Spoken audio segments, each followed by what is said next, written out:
Good afternoon all of you. आज की class आपके लिए बहुत ही इंपॉर्टेंट क्लास है जिसमें हम लोग बात करेंगे कोशिका सेल के बारे में।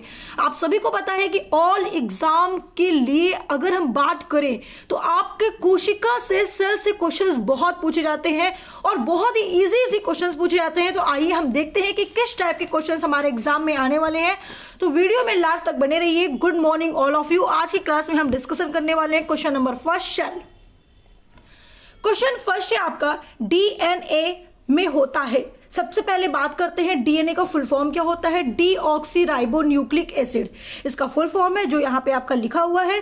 डीएनए में होता है क्या, अमीनो एसिड होता है, पेप्टाइड्स, पेंटोस या न्यूक्लियोटाइड्स होता है। तो आपका सही आंसर है ऑप्शन डी, आपका न्यूक्लियोटाइड्स होता है। देखिए डीएनए की जो डिस्कवर्ड थे वो फेडरिक मिशन ने सन 1869 में सर्वप्रथम यह पहचाना कि डीएनए के रूप में कोशिका के अंदर केंद्रक में अम्लीय पदार्थ पाए जाते हैं जिन्हें हम न्यूक्लियस कहते हैं। और न्यूक्लियस की बात अगर करें तो न्यूक्लियस की खोज सबसे पहले रॉबर्ट ब्राउन नामक वैज्ञानिक ने किया था।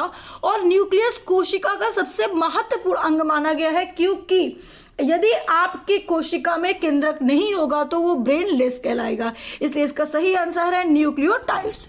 क्वेश्चन नंबर बी, कोशिका में प्रोटीन संश्लेषण का स्थान है।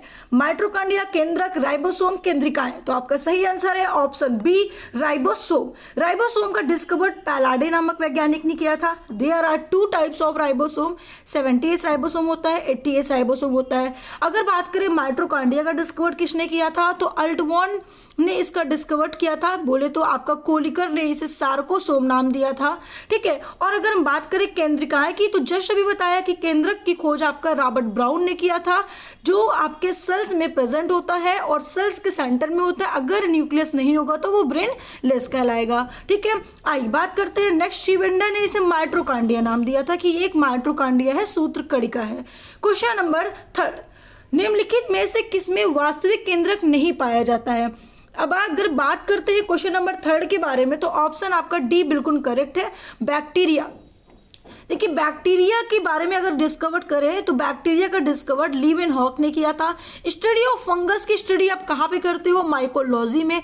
एल्गी की स्टडी आप कहाँ पे करते हो, फाइकोलॉजी में। और अगर बैक्टीरिया की स्टडी कहाँ पे करते हो तो बैक्टीरियोलॉजी में। ठीक है। अगर हम बात करते हैं नेक्स्ट क्वेश्चन पे तो क्वेश्चन नंबर 4 है आपका, निम्नलिखित में से कौन सी कोशिका सबसे लंबी होती है। तो आप सभी को पता होना चाहिए कि तंत्रिका कोशिका सबसे लंबी होती है, जो हमारी बॉडी की सबसे लंबी कोशिका होती हैं, जो आपके कहां पे प्रेजेंट होती हैं, ब्रेन में प्रेजेंट होती है। आपके वहां पे एक सेल प्रेजेंट होता है जिसे न्यूरॉन कोशिका के नाम से जानते हैं।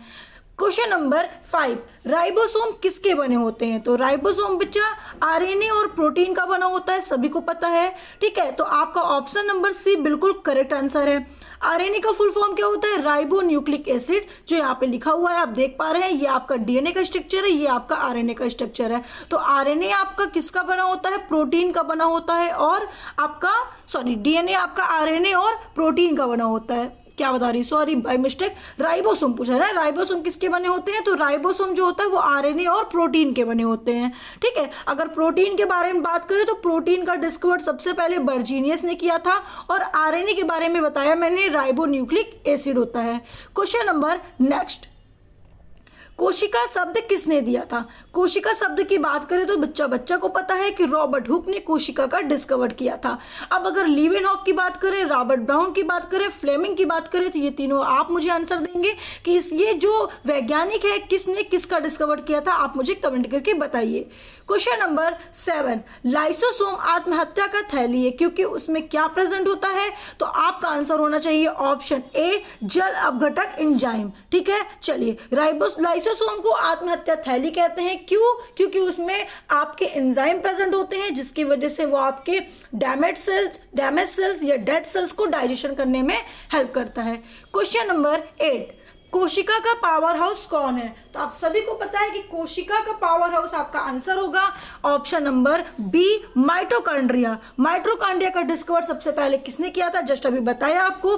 अगर क्लोरोप्लास्ट की बात यहाँ पे करें तो क्लोरोप्लास्ट आपका प्लास्टिड का पार्ट होता है। प्लास्टिड 3 पार्ट्स के होते हैं, तो जिसमें से एक आपका पार्ट जो होता है वो आपका है क्लोरोप्लास्ट। गोल्जी काय क्या होता है, गोल्जी काय आपका डिस्कवर किसने किया था, कैमिलो गोल्जी ने 1898 में सबसे पहले डिस्कवर नोट किया था। ठीक है, उसके बाद हम बात करते हैं क्वेश्चन नंबर नेक्स्ट। ईस्ट है, ईस्ट क्या है भाई? तो अगर ईस्ट की बात करो तो ऑप्शन बी ईस्ट एक यूकैरियोटिक सेल्स होता है। ठीक है, क्वेश्चन नंबर 10, सभी कवक सैदो होते हैं। कवक क्या होते हैं? शवपोषी होते हैं कि परपोषी होते हैं? तो आपका आंसर होना चाहिए ऑप्शन डी, न शव होते हैं मैम न पर होते हैं। हमारा आंसर होना चाहिए क्या? ऑप्शन डी, मृतोपजीवी होते हैं। ठीक है, जो गले सड़े पदार्थों पर पाए जाते हैं। क्वेश्चन नंबर 11, कवकों में संचित भोज्य पदार्थ प्रायः क्या है? तो आपका सही आंसर है ऑप्शन डी, ग्लाइकोजन का तेल, ग्लाइकोजन या फिर तेल। क्वेश्चन नंबर 12, आरएनए की संरचना में डीएनए में उपस्थित थायमीन के स्थान पर होता है। देखिए आपने देखा था डीएनए और आरएनए का स्ट्रक्चर। अगर हम बात करें थोड़ा सा स्ट्रक्चर पे, तो यहाँ पे आप दिख पा रहे होंगे कि आपको मैंने एक स्ट्रक्चर दिखाया था। ये डीएनए और ये आरएनए है। तो यहाँ पर आपके कुछ नाइट्रोजनस बेस होते हैं जो कुछ इस प्रकार से है। ठीक है, तो आपको यहाँ पे ध्यान देना है कि आपके 4 होते हैं, एडेनिन, ग्वानिन, थायमीन और साइटोसिन। तो जहां पर थायमीन की जगह पर आरएनए में क्या प्रेजेंट होता है? यूरेसिल होता है, और यूरेसिल आपका डीएनए में प्रेजेंट नहीं होता है। तो क्वेश्चन नंबर 13, निम्नलिखित में से कौन सबसे छोटा जीव है? तो आपका सही आंसर क्या होना चाहिए मेरे प्यारे स्टूडेंट? आपका आंसर है माइकोप्लाज्मा। अगर माइकोप्लाज्मा की बात करते हैं हम लोग, तो ये सबसे छोटा जीव होता है। ठीक है, इसके बारे में थोड़ा सा डिस्कशन करेंगे, रुक जाइए आप। पहले हम बात करते हैं विषाणु की। विषाणु की स्टडी वायरोलॉजी में किया गया था। इसका डिस्कवर इवानोवस्की ने तंबाकू की पत्ती पर किया था। बैक्टीरिया की स्टडी बैक्टीरियोलॉजी में किया गया था, जिसका डिस्कवर लीवेनहॉक ने किया है। ठीक है, अब देखिए माइकोप्लाज्मा की अगर हम बात करें तो माइकोप्लाज्मा को हम लोग पीपीएलओ के नाम से भी जानते हैं। ठीक है, और ये सबसे छोटा जीव होता है। ठीक, क्वेश्चन नंबर नेक्स्ट अगर हम बात करते हैं, नेक्स्ट क्वेश्चन है आपका प्लाज्मा झिल्ली। प्लाज्मा झिल्ली है, ठीक है, क्या है भाई? तो प्लाज्मा झिल्ली आपका ऑप्शन सी होगा। कोशिका में जल खनिज लवण में प्रवेश निकास को यह नियंत्रित करने का काम करता है। क्वेश्चन नंबर 15, इलेक्ट्रॉन सूक्ष्मदर्शी का उच्चतम आवर्धन होता है, कितना होता है? तो ऑप्शन बी आपका बिल्कुल करेक्ट आंसर है, इसलिए बी हम सही करते हैं। क्वेश्चन नंबर 16, 1 एंगस्ट्रॉम बराबर होता है। 1 एंगस्ट्रॉम बराबर कितना होता है? सबको पता है 10⁻⁻10 मीटर होते हैं। क्वेश्चन नंबर 17, एक कोशिका में सर्वाधिक पाया जाता है, पाया जाने वाला पदार्थ कौन सा है? तो भाई अगर हम बात करते हैं 17 का आंसर, तो ऑप्शन डी होता है प्रोटीन, जिसका डिस्कवर्ड बर्जीनियस ने किया था। ठीक है, क्वेश्चन नंबर 18, कोशिका सिद्धांत प्रतिपादित किया 1839 में, लेकिन किसने किया था? तो आपको बताना है भाई श्लाइडन एंड श्वान ने। देखिए ये आपके श्लाइडन है, ठीक है, और आप देख पा रहे हैं सेकंड आपका श्वान है, और थर्ड यहाँ पे एक नाम दिया हुआ है जिसका नाम है आपको बताया जा रहा है कि रुडोल्फ विर्चो। ये रुडोल्फ विर्चो है। इन्होंने क्या किया था? रुडोल्फ विर्चो ने ये बताया था कि न्यू सेल्स का आविष्कार, ये फॉर्मेशन कैसे होता है। जैसे एक कोशिका है तो भाई एक कोशिका का डिवीजन होता है, तभी 2 कोशिका का निर्माण होता है। तो ये बात किसने बताई थी? रुडोल्फ विर्चो ने बताई थी। तो नई कोशिका का निर्माण कैसे होता है, ये बात किसने बताई थी? रुडोल्फ विर्चो ने। तो आप याद रखिएगा। क्वेश्चन नंबर 19, पादप कोशिका में जंतु कोशिका से भिन्नता के लिए निम्नलिखित में से एक लक्षण प्रमुख है। तो आपका सही आंसर है ऑप्शन सी, पादप कोशिकाओं की कोशाभित्ति सेलुलोज से बनी होती है। क्वेश्चन नंबर 20, यदि कोशिका के राइबोसोम नष्ट कर दिया जाए तो क्या होगा भाई? 20 नंबर का आंसर है ऑप्शन डी, प्रोटीन संश्लेषण इसमें क्या होगा? नहीं होगा। ठीक है, क्योंकि राइबोसोम जो होता है, राइबोसोम का जो फंक्शन होता है प्रोटीन का निर्माण करता है, फॉर्मेशन करता है। तो अगर राइबोसोम ही नहीं रहेगा तो प्रोटीन संश्लेषण होने का कोई ऑप्शन ही नहीं होता। क्वेश्चन नंबर 21, न्यूक्लिक अम्ल किस में होता है? न्यूक्लिक अम्ल किस में होता है? तो आपका ऑप्शन सी है, केंद्रक और कोशिका द्रव में। क्वेश्चन नंबर 22, आरएनए का मुख्य कार्य है। आरएनए का मुख्य कार्य क्या होता है भाई? तो आपका बताना है प्रोटीन संश्लेषण में सहायता करना, क्योंकि आपका आरएनए, आपका जो आरएनए है, ठीक है, वो अभी आपने देखा, इससे पहले इस टाइप के क्वेश्चंस मैंने आपको बताया है। ठीक है, चलिए क्वेश्चन नंबर बात करते हैं। नेक्स्ट क्वेश्चन हम लोग, डीएनए का मूल मात्रक क्या होता है? डीएनए की मूल मात्रक की यहाँ पे बात की गई है, तो ऑप्शन सी न्यूक्लियोटाइड्स होता है। क्वेश्चन नंबर 24 से पहले हम लोग थोड़ा सा डिस्कवर करेंगे विटामिन के कुछ केमिकल्स नेम के बारे में, रासायनिक नाम के बारे में। जैसे विटामिन ए का रेटिनॉल होता है, vitamin D calciferol, vitamin E tocopherol, vitamin के आपका फाइटोमेनाइडियोन या आप नेफ्थोक्विनोन भी बता सकते हो, और विटामिन सी की बात करें तो ascorbic, vitamin B1 thiamine, B2 riboflavin, और आपका B3 नियासिन, B5 आपका है पैंटोथेनिक, और B6 का होगा पायरिडॉक्सिन, B7 बायोटीन, और B9 की बात करें तो फोलिक एसिड, और आपका B12 होगा कोबालामिन। ये कुछ आपके विटामिन के रासायनिक नाम है जो वेरी इंपॉर्टेंट है। इसका डिस्कवर्ड सबसे पहले फंक नामक वैज्ञानिक ने किया था। इसको याद करना जरूरी है क्योंकि आपके विटामिन से क्वेश्चन कंपलसरी है कि अगर पूछा जाता है तो वहां पे आ सकता है, क्योंकि ये आपके इसमें भी क्वेश्चंस बन रहे हैं, डाइजेशन वाले चैप्टर में बनेंगे, और तो इसलिए आपको ये टॉपिक कवर कर लेना है। क्वेश्चन नंबर नेक्स्ट 24 कह रहा है निम्नलिखित की कोशिका सूक्ष्मतम जीवित कोशिका है। ठीक है, जीवित कोशिका किसकी है भाई? तो 24 का आंसर है आपका ऑप्शन सी माइकोप्लाज्मा। जैसा कि यहाँ पे मैंने बताया कि आपको पहले भी बताया था कि माइकोप्लाज्मा को PPLO के नाम से जानते हैं, मतलब कि आपका हो जाएगा, यहाँ पे देख लीजिए आपका फुल फॉर्म भी लिखा हुआ है। ठीक है, इसको वैसे आप पॉलीप्यूरोनिमोनिया लाइक स्ट्रक्चर या ऑर्गेनिज्म भी बोलते हैं। ठीक है, और प्लूरो यहाँ पे निमोनिया लाइक ऑर्गेनिज्म भी बोला जाता है। क्वेश्चन नंबर 25, प्याज को छीलने या काटने पर आंखों में प्रभुत मात्रा में आंसू आने लगते हैं, तो इसका क्या कारण है? तो मेरे प्यारे बच्चों, प्याज की कोशिकाओं में विद्यमान गंधक होते हैं जिसके कारण में आंख में आंसू आता है। क्वेश्चन नंबर 26, कोशिका में भोजन या ग्लूकोज का ऑक्सीकरण कहाँ होता है? तो आपका आंसर होना चाहिए 26 का answer option D ma'am mitochondria में, जिसके बारे में अगर बात करें तो डिस्कवर्ड मैंने सब बता ही दिया है। माइटोकॉन्ड्रिया एक ऐसा ऑर्गेनेल्स है जिसमें आपका आउटर और इनर मेम्ब्रेन दोनों होता है, मतलब कि डबल मेम्ब्रेन स्ट्रक्चर होता है। एक मेम्ब्रेन देखिए ये वाला हो गया और एक मेम्ब्रेन ये वाला हो गया, इसलिए ये आउटर और इनर दोनों मेम्ब्रेन इसमें पाया जाता है। अगर ध्यान से स्ट्रक्चर आप लोग देखेंगे तो यहाँ पे दिया हुआ है एक आउटर मेम्ब्रेन, एक इनर मेम्ब्रेन। ठीक है, तो इन दोनों के मेम्ब्रेन यहाँ पे प्रेजेंट होता है। ठीक है, चलिए क्वेश्चन नंबर हम बात करते हैं नेक्स्ट। यहाँ पे एक पॉइंट और आप देख पा रहे होंगे कि chromosome were was discovered Walther Flemming 1882। ठीक है, तो आपका जो क्रोमोसोम का डिस्कवर्ड हुआ था फर्स्ट बार वो फ्लेमिंग ने 1882 में किया था। क्वेश्चन नंबर 27, कोशिका गतिविधियां नियंत्रित की जाती है। आपने अभी तक लाइक नहीं किया तो पहले लाइक कर दो भाई, तब आगे देखो, लाइक कर दो, है ना। चलो 27, कोशिका गतिविधियां नियंत्रित की जाती है, तो भाई इसका आंसर क्या है? 27 का आंसर है ऑप्शन डी न्यूक्लियस द्वारा। ठीक है, चलिए क्वेश्चन नंबर 28, वनस्पति कोशिका तथा प्राणी कोशिका का अंतर किसकी उपस्थिति से स्पष्ट होता है? तो आपका सही आंसर है ऑप्शन ए कोशिका भित्ति से, क्योंकि आपका एनिमल्स जो आपका एनिमल सेल्स होता है, ठीक है, एनिमल सेल्स में कोशिका भित्ति नहीं पाई जाती है। ठीक है, एनिमल सेल्स में आपकी कोशिका भित्ति नहीं पाई जाएगी। ठीक, प्लांट सेल्स में आपके क्या होता है भैया? कोशिका भित्ति पाई जाती है और कोशिका झिल्ली भी पाई जाती है। क्वेश्चन नंबर 28, वनस्पति कोशिका, ये हो चुका है 28 ही बताया आपको। निम्नलिखित में से कौन सी संरचना प्रोकैरियोटिक कोशिका में नहीं पाई जाती? तो प्रोकैरियोटिक कोशिका में कौन सी आपकी संरचनाएं नहीं पाई जाती है? तो आपका आंसर है ऑप्शन सी केंद्रक झिल्ली आपकी नहीं पाई जाती है। 30 क्वेश्चन, माइटोकॉन्ड्रिया का मुख्य कार्य कोशिका में है। माइटोकॉन्ड्रिया का देखिए मुख्य कार्य जो होता है वो ऑप्शन डी है, रेस्पिरेशन में हेल्प करता है अगर हम सेल की बात करें। क्वेश्चन नंबर 31, तारक केंद्र में पाया जाता है। देखिए तारक केंद्र में क्या पाया जाता है? तारक केंद्र की अगर स्पेशलिस्ट बात करते हैं हम लोग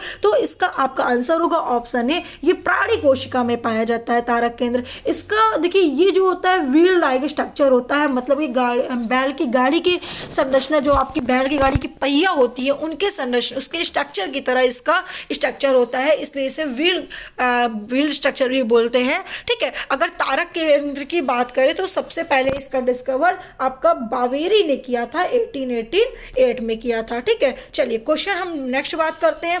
प्रकाश संश्लेषित वर्णक हरित लवक के झिल्ली में उपस्थित होती है। ठीक है, तो इसका आपका सही आंसर है 32 का ऑप्शन ए, थाइलेकॉइड। ठीक है, तो आप देख पा रहे हैं कि ये एक हरित लवक का स्ट्रक्चर है, मतलब क्लोरोप्लास्ट का स्ट्रक्चर है। ठीक है, जिसमें आपका क्लोरोफिल प्रेजेंट होता है, जिसके कारण आपकी पत्तियां ग्रीन कलर की होती है। ठीक है, ये मतलब ग्रीन कलर का पिगमेंट देता है।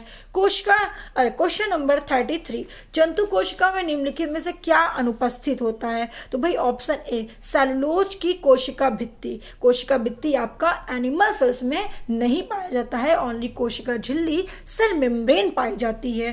क्वेश्चन नंबर 34, गोल्जिकाएं उत्पन्न हुए हैं। गोल्जिकाएं उत्पन्न हुए हैं कैसे? तो आपका आंसर होना चाहिए यहाँ पे 34 का ऑप्शन डी, अंतःपृथ्वी रेटिकुलम से। क्वेश्चन नंबर 35, निम्नलिखित में से वह एकमात्र पादप कोशिका में कौन सी है जो बिना न्यूक्लियाई है? तो आपका आंसर होना 35 का आंसर ऑप्शन सी, वाहिनी कोशिका है। ठीक है, क्वेश्चन नंबर 36, संरचनाओं के कौन से युग प्रायः पादप और जंतु दोनों कोशिकाओं में पाया जाता है? देखिए अभी तक आपने देखा कि एक में पाया जाता है जंतु में, एक में नहीं पाया जाता प्लांट में, तो अब देखना है हमें कि दोनों में पाया जाता है। तो दोनों में अगर पाया जाता है तो ऑप्शन ए, अंतःप्रवी जालिका और कोशिका कला, ऑप्शन ए दोनों में पाया जाता है। ठीक है, क्वेश्चन नंबर 37, निम्न में से किस सवाल का प्रयोग अंतरिक्ष अनुसंधान में किया जाता है? तो इसका सही आंसर है 37 का आपका ऑप्शन बी, क्लोरेला। ठीक है, अगर हम क्लोरेला के पास ऑलरेडी मतलब एक्स्ट्रा ऑक्सीजन होते हैं, ठीक है, जो आप अंतरिक्ष में ले जा सकते हैं। इस जब कहीं पे हम लोग अंतरिक्ष में जाते हैं लोग, तो इसी शैवाल को ले जाते हैं जिससे कि उसे एक्स्ट्रा मिल सके ऑक्सीजन। ठीक है, चलिए क्वेश्चन नंबर, ये एक शैवाल का नाम है, ठीक है, याद रखिएगा। 38, पके हुए टमाटर लाल रंग किस उपस्थिति के कारण होता है? तो अगर हम 38 के बारे में बात करें तो आपका सही आंसर है ऑप्शन बी। ठीक है, ऑप्शन बी बिल्कुल करेक्ट है, कैरोटीनॉइड। और इसका डिस्कवर्ड अगर हम बात करते हैं हार्मोन्स के डिस्कवर्ड ऑफ हार्मोन्स, तो आपको बताना है अर्नेस्ट स्टार्लिंग ने इसका डिस्कवर किया था, किसका? हार्मोन्स का। ठीक है, देखिए हार्मोन्स के बारे में अभी आपकी वीडियो बनेगी, इस पर भी क्वेश्चंस बनेंगे, क्योंकि आपके हार्मोन्स से भी क्वेश्चंस बनाएंगे, क्योंकि वहाँ से भी क्वेश्चंस आपके बहुत आते हैं। तो कितने स्टूडेंट ऐसे हैं जो आप पहले से चाहते हैं कि हार्मोन्स की आपकी क्लासेस चले और अलग से वीडियोज़ की बने, क्योंकि चैप्टर वाइज वाले जो क्वेश्चंस होते हैं, कि इससे आपका दो फायदा होता है। जब आप चैप्टर वाइज पूरा कंप्लीट करते हो, उसके बाद आप जब महामाराथन क्लास में आते हो तो वहाँ पे आपको मिक्सअप क्वेश्चंस मिलते हैं, तो आपको सॉल्व करने में आसानी होती है और मज़ा आता है क्वेश्चन सॉल्व करने में। 39, 1831 में एक कोशिका के केंद्रक की खोज किसने की थी? भाई कोशिका के केंद्रक की खोज तो सबको पता है किसने की होगी, रॉबर्ट ब्राउन ने की होगी, ये रॉबर्ट ब्राउन जी ने किया था। ठीक है, देखिए यहाँ पे अगर हम बात करें स्लाइडेन और टी स्वान ने, तो सबको पता है, अभी जस्ट बताया कि स्लाइडेन और टी स्वान ने 1838 और 39 में कोशिका सिद्धांत सेल थ्योरी प्रतिपादित किया है। और मेंडल जो थे, मेंडल के मटर के पौधों पर इन्होंने आनुवांशिकता के कई नियमों को स्थापित किया है, जिन्होंने मेंडेलियन वंशानुक्रम के नियमों के रूप में भी जाना जाता है। ठीक है, सेलुलोज भित्ति किसके सेलों में पाई जाती है? तो भाई सबको पता है कि ऑप्शन डी होना चाहिए, पौधों में सेलुलोज, मतलब पौधों की जो सेल वॉल होती है वो सेलुलोज की बनी होती है। ठीक है, तो आपका पशु, बैक्टीरिया, फंगाई बिल्कुल नहीं हो सकता। और अगर फंगाई की कोशिका भित्ति की बात की जाए तो भाई काइटिन आंसर होगा, यहाँ पे दिया हुआ है। आपकी जो फंगस होती है, मतलब कवक होता है, उसकी सेल वॉल काइटिन की बनी होती है और पॉलीसैकेराइड की बनी होती है। ठीक है, चलिए क्वेश्चन नंबर 41, आपका 41 का आंसर है डम्बेलाकार द्वारा कोशिकाएं किस में होती है? तो भाई बच्चे आपको सभी को पता है 41 का आंसर क्या होना चाहिए, ऑप्शन सी, गेहूं। क्वेश्चन नंबर 42, जिसका आंसर आपको बताना है कोशिका किसके कारण स्फीत हो जाती है? तो इसका आंसर आप सभी लोग मुझे कमेंट करके जरूर बताइएगा। क्वेश्चन नंबर 43, सबसे छोटा जीव जो स्वयं विकास एवं प्रजनन करने में समर्थ हो। ठीक है, ऐसे जीव का नाम बताना है जो छोटा भी हो और प्रजनन करने में और विकास करने में क्या हो भैया, समर्थ हो। तो आपका सही आंसर क्या होगा? तो आपका आंसर होना चाहिए ऑप्शन सी, माइकोप्लाज्मा। ठीक है, चलिए क्वेश्चन नंबर 44, सेलुलर और मॉलिक्यूलर जीव विज्ञान का केंद्र स्थित होता है, कहाँ होगा भैया? तो आपका आंसर होगा ऑप्शन डी, हैदराबाद में। क्वेश्चन नंबर 45, जीवन की मूलभूत इकाई है। भाई जीवन की मूलभूत इकाई क्या होती है? कोशिका ही होती होगी। तो ऑप्शन आपका क्या है? ए नंबर बिल्कुल करेक्ट होना चाहिए। ठीक है, क्वेश्चन नंबर 46, मानव शरीर में मौजूद कोशिकाओं में से किसमें माइटोकॉन्ड्रिया नहीं पाया जाता है? अब देखो ये बहुत ही अच्छा क्वेश्चन है। तो यहाँ पे आप स्ट्रक्चर देखते ही समझ चुके होंगे कि यहाँ पे बात होने वाली है रेड ब्लड सेल्स की। रेड ब्लड सेल्स में नो न्यूक्लियस, कोई न्यूक्लियस नहीं पाया जाता, केंद्रक नहीं पाया जाता, इसीलिए इसे ब्रेनलेस कोशिकाएं कहते हैं। ये ब्रेनलेस होता है। लेकिन अगर माइटोकॉन्ड्रिया भी नहीं पाया जाता तो वो भी रेड ब्लड सेल्स ही होते हैं। ठीक है, जिसका फुल फॉर्म है रेड ब्लड आरबीसी, मतलब रेड ब्लड सेल्स। ठीक है, चलिए क्वेश्चन नंबर नेक्स्ट बात करते हैं 47। कवक की कोशिका भित्ति बनी होती है। अभी जस्ट मैंने एक्सप्लेनेशन में बताया आपको कि यहाँ पे आंसर क्या होने वाला है? भाई काइटिन होने वाला है। ठीक है, चलिए क्वेश्चन नंबर 48, सबसे बड़ी मानव कोशिका कौन सी होती है? तो मानव कोशिका में अगर बात करते हैं तो यहाँ पे आपका आंसर होगा ओवम। लेकिन यूनिवर्स में सबसे बड़ी कौन सी होती है? तो आपको बताना है शुतुरमुर्ग के अंडे। अगर ह्यूमन की बात करें तो ओवम, ऑप्शन डी। ठीक है, क्वेश्चन नंबर 49, सितारों में प्लाज्मा बनने का कारण क्या हो सकता है? तो भाई यहाँ पे आंसर होना चाहिए क्या? ऑप्शन डी, कम दाब, मतलब कि आपका लो प्रेशर होना चाहिए। ठीक है, चलिए क्वेश्चन नंबर आपका 50 एंड लास्ट क्वेश्चन है आपका, किस कोशिका ऑर्गेनेल्स का कोशिका का मास्टर कहा जाता है? तो मेरे प्यारे बच्चों, आपका सही आंसर क्या होना चाहिए? न्यूक्लियस होना चाहिए, क्योंकि बच्चे को पता है कि इसका आंसर क्या होगा? न्यूक्लियस होगा। बार बार मैम बता रही है कि अगर आपके पास न्यूक्लियस नहीं है, मीन्स की कोई सेल्स में अगर न्यूक्लियस नहीं है तो वो ब्रेनलेस कहलाएगा। तो सिंपल सी बात है कि कोशिका का मास्टर भी आपका कौन कहलाएगा? नाभिक न्यूक्लियस कहलाएगा।